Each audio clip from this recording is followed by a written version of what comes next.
शहंशाह, आपको नहीं लगता कि आपकी अनुपस्थिति में कोई होना चाहिए जो सल्तनत को संभाले? और इस समय तीनों बेटों के बीच में अलगाव की दरार है। ऐसे में उन तीनों का साथ में जाना क्या उचित रहेगा? बेशक भाभी जान, जलाल का ये फैसला बिल्कुल ठीक नहीं है। हमें तो ये समझ में नहीं आ रहा कि इतनी छोटी सी बात को इतना तूल क्यों दे रहे हैं वो। एक छोटी सी बात तूल बनकर भाइयों के बीच दूरियां ले आई है जोधा बेगम, और हम उन दूरियों को खत्म करना चाहते हैं। आप ही की तरकीब का इस्तेमाल कर।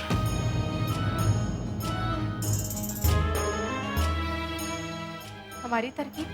जिस तरह आपने इन भाइयों को एक खेल में एक साथ मिलकर खेलना सिखाया, ठीक उसी तरह हम इन भाइयों को मैदान जंग में एक साथ मिलकर एक दूसरे के लिए लड़ने के लिए मजबूर करेंगे।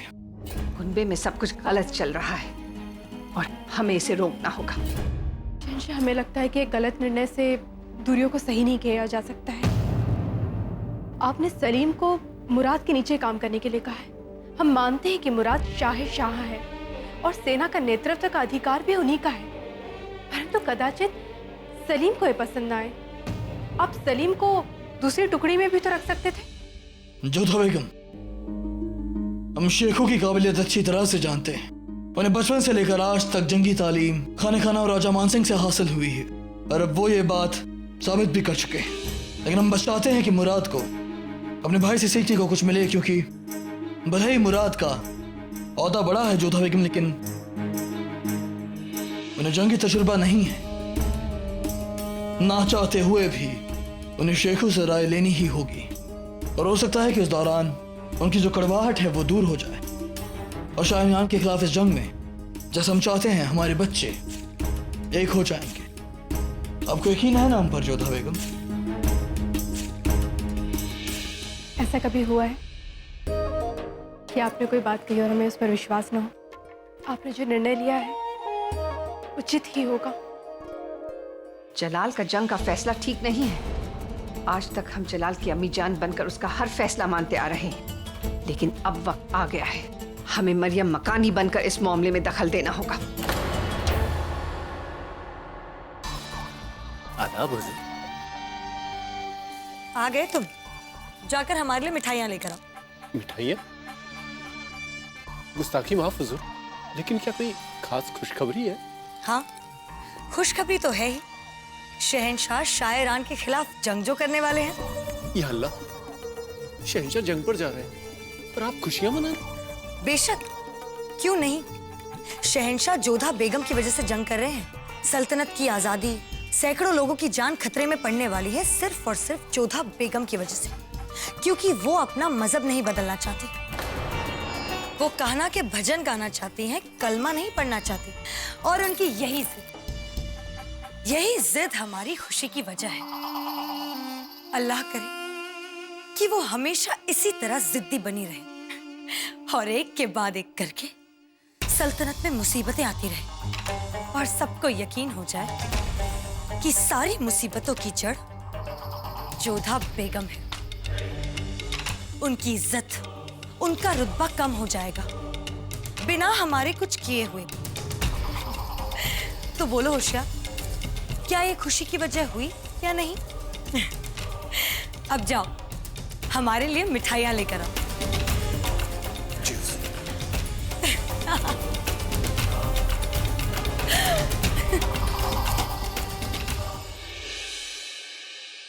होशियार, मरियम मकानी मुगल सल्तनत बेगम हमीदा बानो तशरीफ ला रही है। आदाब मरियम मकानी। आदाब। कैसा रहा आपका सफर? अल्हम्दुलिल्लाह, अच्छा रहा। तक लिया। जो कुछ हो रहा है उस सब से आप खबरदार हैं, इसीलिए हमने सोचा कि एक बार आप सबसे मिलना जरूरी है। हुजूर, आप जानती हैं कि ईरान का मुगल सल्तनत के साथ ये रिश्ता कितना पुराना और गहरा रहा है। बेशक, हम अच्छी तरह जानते हैं। मरियम मकानी, ईरान हमेशा से मुगल सल्तनत का खैर ख्वाह और अच्छा दोस्त रहा है। आपके खाविंद मरहूम बादशाह हुमायूं और उनके भी वालिद शाह बाबर के साथ हमारे अच्छे रिश्ते रहे हैं, मगर अफसोस कि शहंशाह हिंदुस्तान ने उन रिश्तों की कद्र नहीं की और जंग करने का फैसला किया है। हमने सोचा कि शायद वो आपकी बात समझे। एक गैर मजहबी बेगम के लिए अपने हम मजहब सुल्तान से बरसों पुराने रिश्ते तोड़ने जा रहे हैं। शाह ईरान मोहम्मद खुदाबंद के वालिद शाह तमस्प ने मुगल सल्तनत के लिए क्या किया है वो पूरी दुनिया जानती है, और आप भी। और ये जंग अभी भी रुक सकती है अगर आप ये शाह हिंदुस्तान को जाके समझाएं। देखिए, हम भी नहीं चाहते कि परसों के रिश्ते पल भर में फना हो जाएं। हमें अच्छी तरह याद है कि शाह ईरान के हम पर कितने एहसान हैं, और हम ये बात जलाल को भी भूलने नहीं देंगे।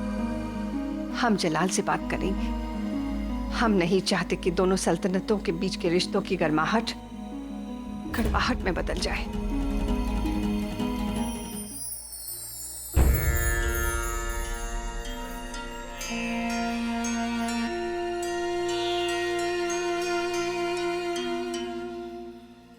अस्सलाम वालेकुम मम्मी जान, आपने मैं याद फरमाया। अपने वालिद साहब को देख रहे हो जलाल? जितने बहादुर थे उतने ही रहमदिल।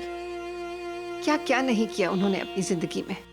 सोचते हैं तो लगता है कल ही की बात है। मैं भी इनकी बहुत याद आती है, लेकिन किस्मत ने हमें इनके साथ ज्यादा वक्त गुजारने नहीं दिया। इनकी खिदमत करने का मौका हमसे छीन लिया। हमने तुम्हें यहाँ इसलिए बुलाया है जलाल, क्योंकि जो बात हम तुमसे करना चाहते हैं उसके लिए इससे माकूल और कोई जगह नहीं। बेशक, हुक्म कीजिए।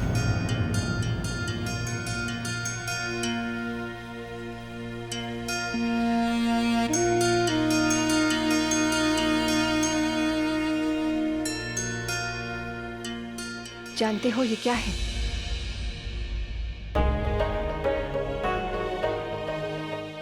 बेशक हम जानते हैं अम्मी जान। ये हुमायूं नामा है, हमारे वालिद साहब की जिंदगी का सफरनामा। जानते हो यहाँ इस हिस्से में क्या लिखा है? हम बताते हैं। इसमें लिखे वाक़े के मुताबिक आज तुम्हारा जन्मदिन है। लेकिन अम्मी जान, आज तो हमारा जन्मदिन नहीं है। हाँ, ये कोई नहीं जानता कि आज ही के दिन तुम्हें दूसरी जिंदगी मिली थी। तुम महज 2 साल के थे जब तुम्हारे वालिद साहब के भाई कामरान ने उनसे बगावत कर कर उनको हिंद से बाहर कर दिया था। तब शाह तमस्प ने उनकी मदद की थी, उनके लिए फौज भेजी, तुम्हारी और तुम्हारे वालिद साहब की जान बचाई। उस दिन तुम्हें दूसरी जिंदगी मिली थी। तब से बहुत गहरा रिश्ता चला आ रहा है हमारा। और बेटा, हर आने वाली नस्ल की ये जिम्मेदारी होती है कि वो अपने बुजुर्गों की दी हुई विरासत और दोस्ती को आगे बढ़ाए। अगर शाह ईरान से जंग छिड़ गई तो पुश्तों से चला आ रहा अपनापन और दोस्ती मैदान जंग में फना हो जाएंगे जलाल, और ये हम नहीं चाहते। ये बात इस वक्त हमसे हमारी अम्मी जान कह रही हैं या मरियम मकानी? तुम जानते हो जलाल, किसी भी ओहदे से बड़ा हमारे लिए ये है कि हम तुम्हारी अम्मी जान हैं। तो फिर सुनिए, हमें बखूबी याद है कि किस तरह उन्होंने हमारे वालिद साहब और हमारे दादा जान की मदद की। उनकी तमाम बातों के लिए हम उनके हमेशा शुक्रगुजार रहेंगे। लेकिन अम्मी जान, इस दोस्ती, इस अपनेपन को खुद उनके बेटे खुदाबंद ने तोड़ा है। हम शाह तमाश के एहसानों की कद्र करते हैं, लेकिन उनके बेटे की हरकतों को हम बर्दाश्त नहीं करेंगे। उन्होंने पहले हमारी आवाम को हज जाने से रोका, हमारे वलीअहद से उनका हक छीनना चाहा, हमारी जोधा बेगम पर हमला करवाया, और अब हमारी बेटी का रिश्ता तोड़ा। अम्मी जान, ये तमाम बातें हमसे बर्दाश्त नहीं होंगी। बेशक उन्होंने ठीक नहीं किया, लेकिन तुम इस मामले को और क्यों बढ़ा देना चाहते हो? जंग किसी के लिए अच्छी नहीं होती।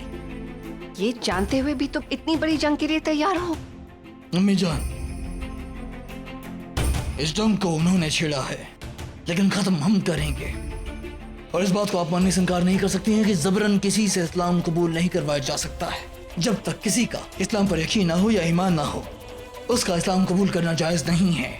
तो हमारे साथ साथ खुद इस्लाम पर ज़्यादती की है उन्होंने, और हम किसी के सामने अपना सर नहीं झुकाएंगे। हम लड़ेंगे उनसे, और हमें कोई नहीं रोक सकता है। आज तक हम आपके मशवरे की कदर करते आए हैं अम्मी जान, लेकिन अब हम आपकी इस बात को नहीं मानेंगे।